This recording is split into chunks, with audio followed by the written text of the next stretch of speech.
in the chat to purchase School Days on the Politics and Prose website.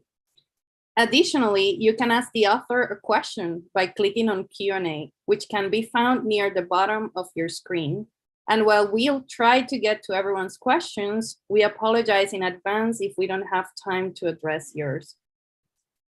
We're also providing closed captions if you click on CC link right next to the Q&A box at the bottom of your screen. Finally, we want to thank you for being here with us today. We're so thankful to our family of loyal customers keeping our business and our spirits afloat. It's now my pleasure to introduce you to today's speaker, Jonathan Galassi, for his book, School Days.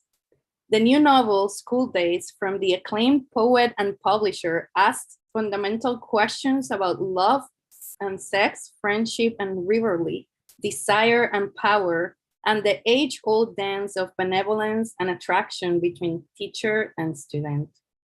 Jonathan Galassi is the president of FSG, Farrar, Straus, and Giroux.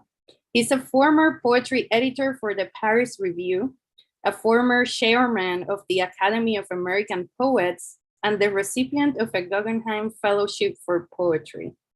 His poems and essays have appeared in The New Yorker, New York Review of Books, Three Penny Review, and The Nation. He has published 3 books of poetry and translations of the poetry of Eugenio Montale, Giacomo Leopardi, and Primo Levi. His first novel, Muse, was published in 2015. Please welcome to PMP Live, Jonathan Galassi.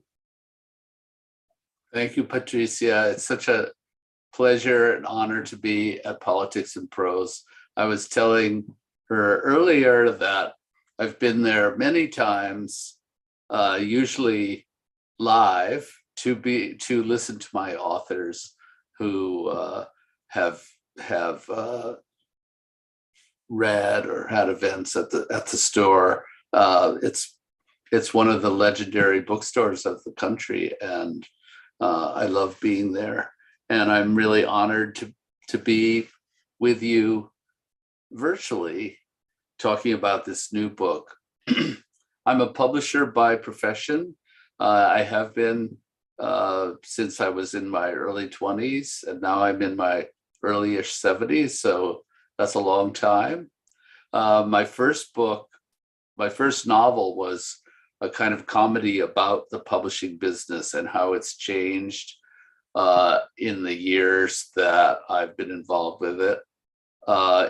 It was a kind of satire of the old style publishers, the so-called gentleman publishers who loved literature in a very strong and, to our mind, maybe funny way, and how they vied for the love and the publishing rights of a writer, in this case a poet who was very elusive and great and charming and etc.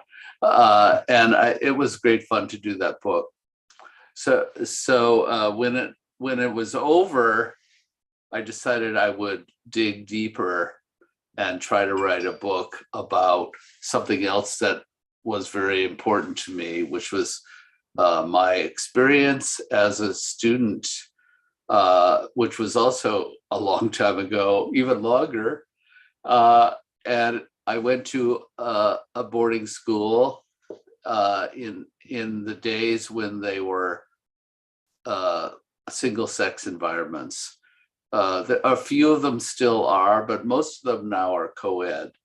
But in the dark ages when I was a student, the schools were rather, how would you say, a little bit basic in terms of the way students treated each other, and there was a certain harshness in the atmosphere.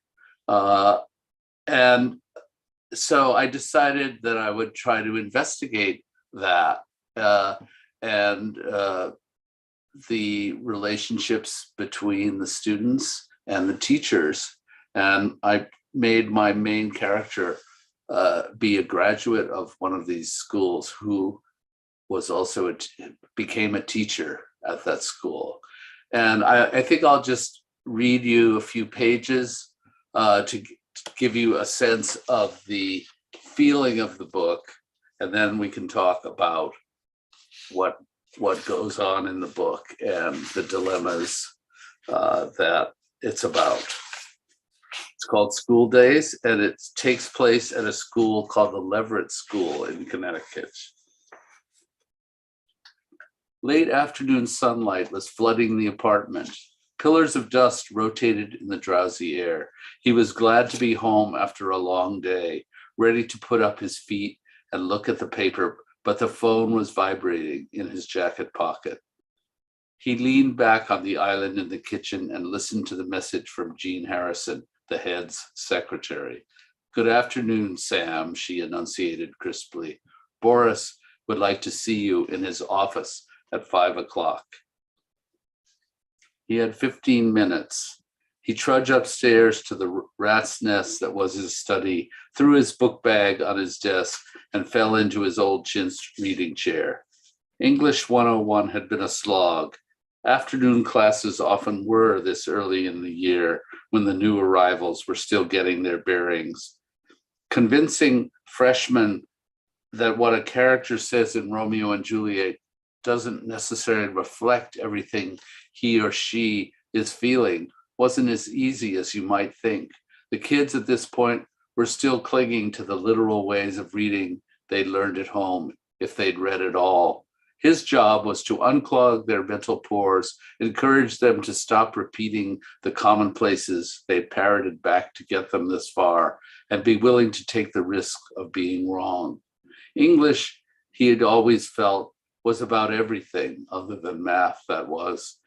It took a term or two for most of them to understand that right and wrong wasn't the issue. Some never did, but inspiring that willingness to actually respond to what was there on the page lay at the heart of the vaunted Leverett way of teaching.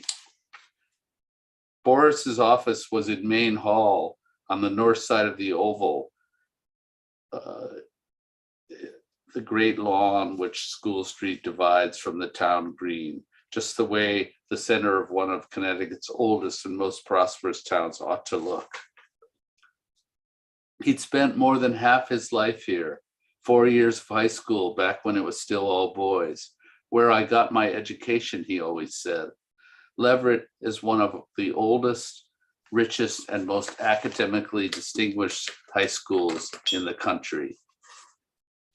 Classes took place in tutorial sessions of no more than 10 or 12. Students were encouraged, no, expected to have ideas and defend them, which meant that Leverett boys, girls too now for the past 40 years, were famously articulate, at times insufferably so.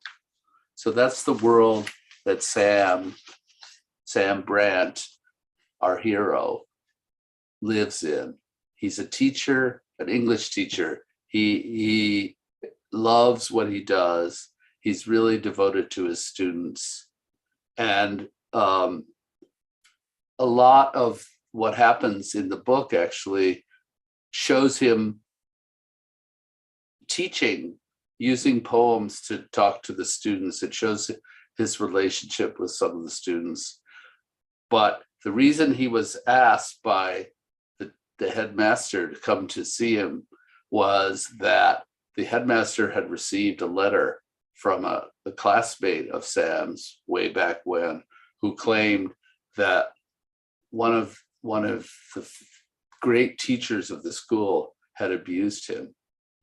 So Sam is supposed to find out about what happened, what did or didn't happen, and it makes him look back on his own days as a student and remember his own relations with the other students, especially his love for another boy named Eddie, who was really the center of his existence there. And So we learn a lot about Sam's life with the other students, and we learn about one of the teachers whose name is Theodore Gibson, who was Sam's mentor and one of the greatest teachers the school ever had. But it turns out, this is not a spoiler because this is not what the real mystery of the book is. It turns out that he's the one who's been accused of having abused this man who was a boy named Ron Bryden. So that's the setup. It's Theodore Gibson, the great teacher, who may have been an abuser. Sam Brandt, his mentee, who sort of followed in his footsteps as a teacher and who's devoted to his students, but not in that way. His dealing with the complex of what happens between teachers and students, and whether it can go wrong in a same-sex environment where Sam himself is in love with another one of the students in a kind of unrequited way. But it's a hothouse environment. It's all males except for some of the faculty wives. It's a very, very intense environment, and feelings run high. Those are the paradoxes that make the school make it run, and that's what the book is about. So there's been a lot of talk and a lot of reporting about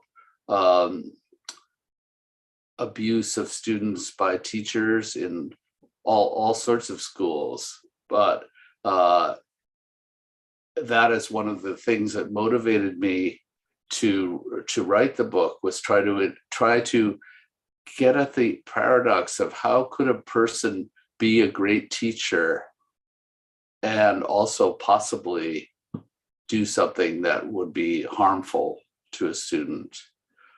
And the fact is there have been teachers like that who were both great teachers and people who took advantage of the situation, or who were, how would you say, not fully mature. And how did the students deal with that? How did the school deal with that? How did the teachers themselves deal with it? And that's really what the book, those are the mysteries that the book deals with. So it's about a world that doesn't really exist today. Schools are co-ed now, and there's a much less intense atmosphere. It's still, high school is an intense experience, but it's a different way of feeling and being than it used to be. But it's part of the paradoxes of teaching, and the book is really about teaching in many different ways. So I see that there are a few questions. Maybe we could start with the questions and then talk together a little bit more. Patricia, do you want to look at the questions? Yes, we have a question. It says, I'm curious how you saw publishing change throughout the pandemic. Oh, well, that's something that, we went out of our offices in March of 2020, and we're only just now getting back to them. There have been periods where you can go voluntarily, and I like being in the office, so I would do that. But often there were no other people there. But publishing worked really well during the pandemic. A lot of people were buying books. They were reading, and so we published books remotely. We learned how to do that. I learned how to edit manuscripts on the computer, which I had always done by hand before. So we learned all sorts of new methods for working with authors and working with bookstores and marketing our books, and is actually was something that worked very well. It's a truism that publishing is an industry that does well in downturns, in crises. I think people turn to books to understand and for solace and for companionship. And that certainly turned out to be true.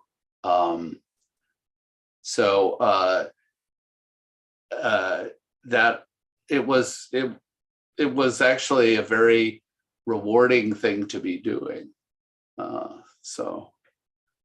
Yeah, I enjoyed it a lot. Although I really missed the people. I was so glad today to see so many of my colleagues who I've seen on Zoom for 2 years, just the way I'm seeing you and you're seeing me. So that was the truth of what publishing was like. But it was also, I think the pandemic was great for writers, because writers need solitude anyway. They need to be with their work. So the lockdown was actually productive for many writers, I think, as long as they really had solitude. A lot of people, of course, were at home with the rest of their family and their children and couldn't be alone. And I think that was very hard for a lot of people. But I found writing, which is something I do on the side, very easy to do in that time that I gave myself to work in, because I couldn't go to movies. I mean, I watched them at home, but I couldn't go out and see people the way I love to do.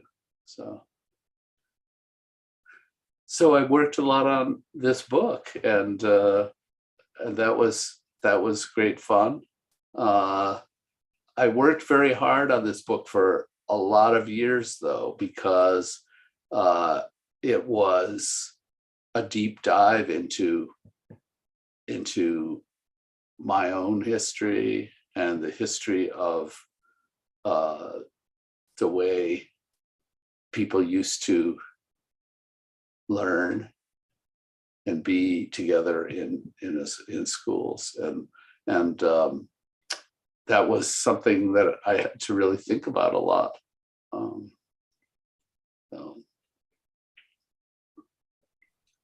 How is different wearing the hat of a publisher versus a writer? Pardon? I'm sorry, I didn't hear your question. What was that? Your role in the editing and publishing versus your role as a writer, like how is it different for you, and at the same time how both of them might complement each other, or if any? Well, I think that I remember once Bob Giroux, who was one of the founders of FSG, he was a very good friend of T.S. Eliot, who was a great publisher as well as being a great poet. And so Bob said, well, Tom, do you think that most publishers, editors are failed writers? And Eliot said, yes, I do, but so are most writers.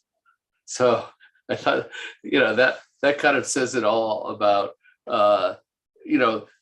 the experience of writing is about trying, of testing your ideas against your linguistic capacities, your ability to think through characters, and that is really very hard work to create characters who are believable, who can hold the water of your convictions, who you can use to dramatize experience. That kind of stuff is very it's very primal, and you sit there at your desk and it holds you very very deeply. It's not the same thing as being an editor. An editor takes what the writer has struggled with and kind of pokes holes in it. It tries to say, well, is this the best way you could say this? Do you go as far as you could? Or maybe you've gone too far. Maybe, it would be a lot better if you cut out this character, or if you if you sculpted your book. That's the kind of thing that it's the other side of the creative process. But writers really need that. Even really, really great writers have need of that kind of response from people, and they often don't get it. The more famous they are, the more careful about, or the more fearful editors might be about approaching them, and sometimes with good reason too. But I think that they actually appreciate people who can say to them, well, what about this and what about that? And so, I've never felt that being an editor got in the way of my trying to write. It didn't block me, or it took up my time, but it didn't prevent me from writing. But writing and editing are like two different experiences, and an editor who writes needs an editor to help her see her work from that important distance. And a related question, it says, as a publisher and working so closely with so many editors, is it difficult to choose an editor for your own writing? Well, some writers have a lot of choice in and they go around and they meet us, and they listen to our ideas, and then they decide who they think understands their work best, and who they could work with best. And then others don't have as much choice. So I think that I was very lucky in both the novels I worked with. The first one was edited by my friend Robin Desser, who was an editor at Knopf at the time, and it was really an education to have her put me through my paces and question things and get me to take things out, and it was really fun. It was very challenging. So this time I was edited by two people at Other Press, and they both in different ways challenged me, and I found I found that they were, they brought out things in the book that I hadn't, and that I hadn't seen. And in fact, sometimes that still happens. I had an experience with a friend who's an editor, who was an editor at FSG and now is an author that we publish. And he noted correspondences in the book that I hadn't seen myself. So I was very impressed with his perspicacity. And again, I was brought up short by how an objective, or how someone who's coming from outside can see things in your own book that you don't, because how would you say, the structures of the writing are subconscious, I would say, in a lot of ways. I mean, there's the conscious structures, but then there are other things that are going on that maybe you're not always so aware of. And that was certainly the case in this book, I think, where there's so many layers of comparison. The two generations of teachers, the sexuality of the various characters, the boys and all their different attitudes to each other, to learning, to sex. All these things are you're juggling all these things. And in that juggling, correspondences are there that maybe you don't notice right off, or don't notice at all until someone else points them out. And I think that's true of when you read a great novel by, say, a Virginia Woolf or Tolstoy, or anyone who's, there are things in those books that maybe they didn't necessarily plan that are there.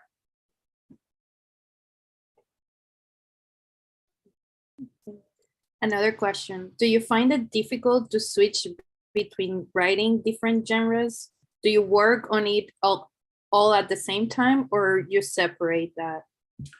Well, I have been writing a longish poem that I was writing at the same time that I was doing this book, off and on. But I stopped working on it while we were finishing this book and now publishing it all. And I'm eager to get back to it. But it is a totally different genre.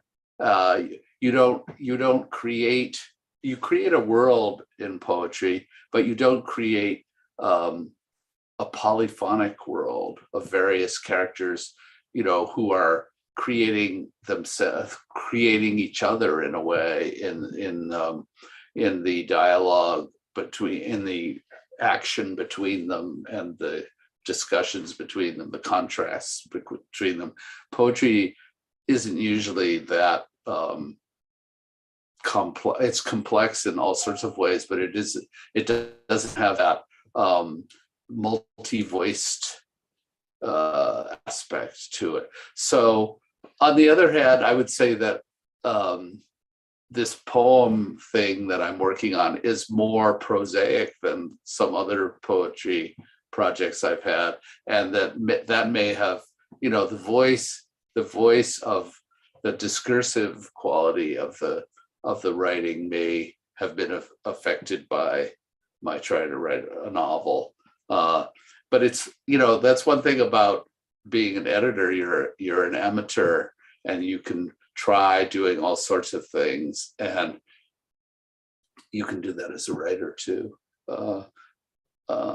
So I think that freedom, the freedom of trying things, is really, it's you start with a blank piece of paper or a blank screen, and how you fill that up, where you take it, what directions. That's the part of the mystery of of writing and the paradox of it. And that's the joy of it, and why it's such a great human thing. It's like painting pictures. You start with nothing, and if you're lucky, something eventuates. And the reader has that experience too. You open the book, you don't know where you're going, but soon enough you're going somewhere.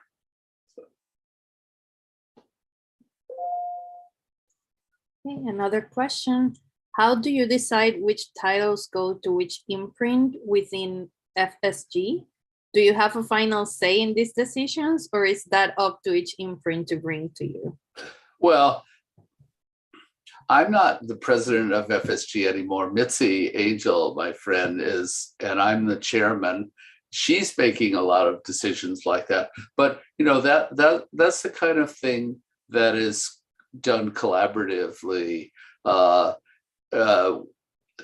And that kind of decision is actually made when we acquire the books. Usually we decide how we're going to publish them, whether they're going to be paperback original, are they going to be a fiction title, are they going to be featured in certain, there's certain different kinds of fiction, literary fiction, genre fiction, etc. And so it's all about how can we best reach you, the readers. So, but that is done.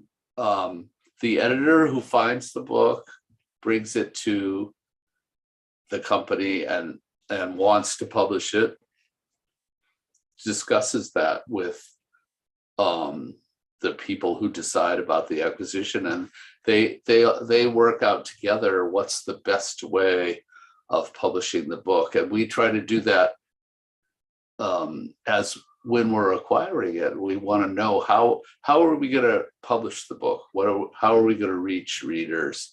Why is this a book that makes sense for us to publish? Why does it fit our profile? What can we do to maximize its reach? And that is something that isn't decided by one person. It's a collaborative effort. So that's one reason I'm so glad to have people back in the office, because a collaboration on Zoom is very different from a collaboration in a room where you can decide things so fast. And so, there's all sorts of communication that isn't even verbal that contributes to what we're doing, just like any activity. So it is fun though. It looks like we have two more questions, and one of the questions, someone is asking you to read another passage of the book. Okay. I don't know if that's something you'll be okay with. Sure, I'd be happy to. Okay. I will read. I'll read the letter that the headmaster has received from this man, Ron Bryden, and so it's really the setup of the book. So I had an interesting missive from Ron Bryden yesterday. Boris said. Boris is the headmaster.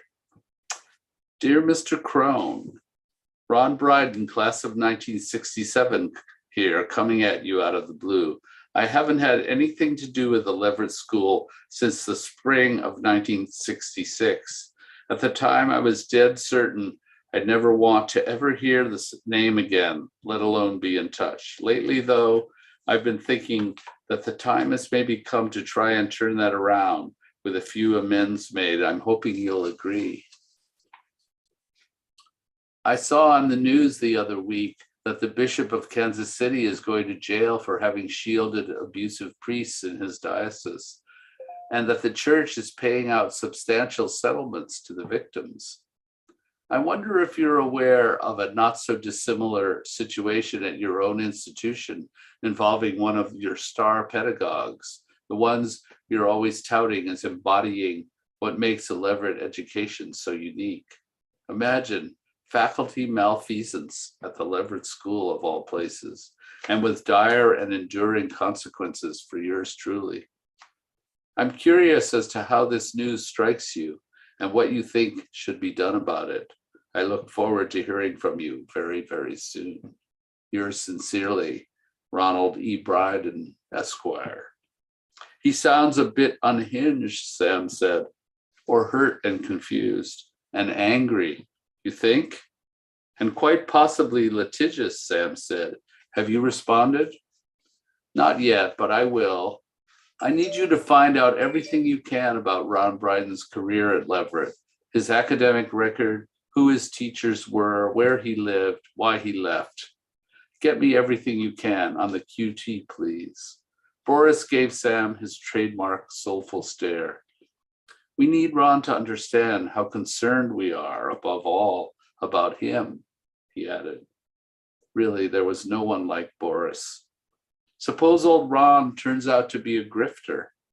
We'll cross that bridge when we come to it. Right now, as far as we're concerned, he's a valued, long-lost member of the Leverett family with something potentially important to teach us. Sam went out and sat on the bench at the base of the tower. At 5:30 this time of year, the building lights were already blazing.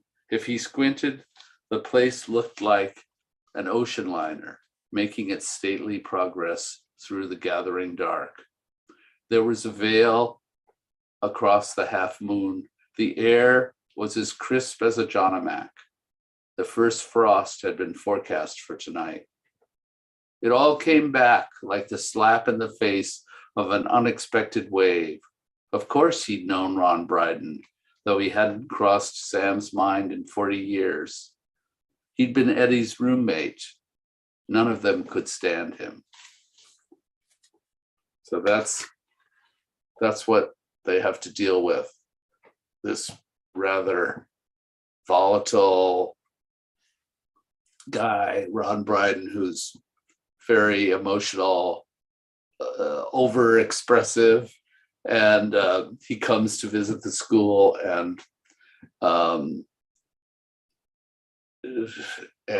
we get to know him, and we see what he's like, and we learn about what happened with him, or what he says rather happened with him and Theo Gibson. And one of the factors in the book is you realize all you ever really know about a lot of these things is gossip. What one person says, what one person infers, and that's the case all the way through. You're never really sure. How can you really be sure what exactly happened if it turns out Theo Gibson, the teacher that we're talking about, is dead? So he can't testify. He can't. You can't grill him about it. So he has a legendary reputation as a kind of godlike figure. But what was he really like, and what did he really do? That's the mystery at the heart of the book. Is not who done it, but why and if. That's at the core.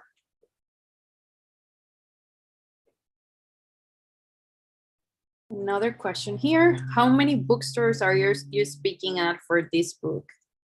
Oh, maybe a lot, maybe 20. I don't know, I don't know if you want to hear that, Patricia, but I've been invited to speak at a lot. And, it's really fun to have dialogue with with readers, and also in the bookstore context, because we're talking about independent bookstores, which are the real place where the book community lives. And it's, I mean, when I was first in publishing, we would have big sales conferences where the travelers would come. We'd all get drunk together and argue about the books for days, and it was passionate and it was really fun. And I would go out to the bookstores with one of the salesmen, a friend of mine. He would introduce me to the booksellers. We would talk about the books, and they would place their orders based on what happened in these encounters, which was just fabulous. And that a lot of that is missing from the way bookselling works today. And I do miss that. But so this kind of brings that back, that kind of personal, sometimes I say that the thing that's still personal in publishing, which is so algorithmic now, so is really the relationship between the editor and the author. That has not changed at all, because you're still dealing with the author's their precious baby. They're the thing they're most vulnerable about, most in need of support about, etc. And I think you guys at stores like Politics and Prose have the same. When you meet the authors, you see them dealing with the public, you're the the person that makes that connection happen. And that's the part of publishing that I always have loved. And I think you guys are still doing it. So it's wonderful. Well, we're happy that you're going to so many bookstores. We love our community of independent bookstores. We're in this together. So right. And I also love that personal connection. So I can relate. The thing about an independent bookstore is it really is a community center.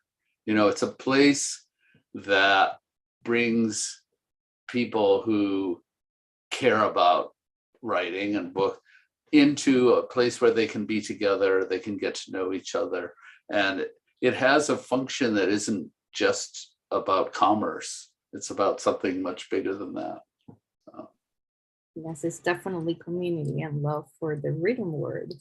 What are you currently reading right now, or is there anything you would like to suggest? Well, we just published a really great book that I worked on, which is a biography of the artist Winslow Homer, who has a huge exhibition on at the Metropolitan Museum in New York, and it's gotten big articles all over the country. And we killed ourselves to publish this book in time for the show. And during COVID, it was really difficult, but we did it, and it's a fabulous book. And I'm really excited about that. We just published John Waters' first novel, called Liar Mouth. It was reviewed in the New York Times today. He's someone I've been working with for a long time now, and he's just he's a fabulous writer. He loves to shock, and he gives great value as he does that. He's from Baltimore, so he's near you guys, and I'm sure he's been to P&P at times over the years. So that's a book I think is really amazing, and it's going to get a huge amount of attention, and people will have a lot of fun with that. I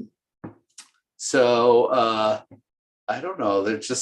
there's always, I have trouble answering that question because there's so many books that that are, I've just been working with a woman named Drew Faust, who used to be who was the first woman president of Harvard University.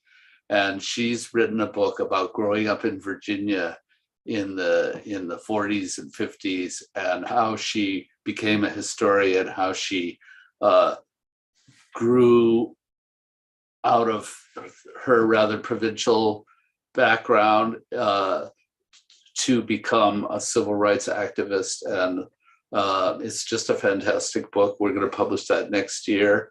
And I've really loved working with Drew. She's so, it just, that's, as I said before, editors get to be dilettantes. They get to, Jason Epstein, who was someone I worked with, he used to say that, oh, I get to be an expert about so-and-so for a few months, and then I move on to the next thing.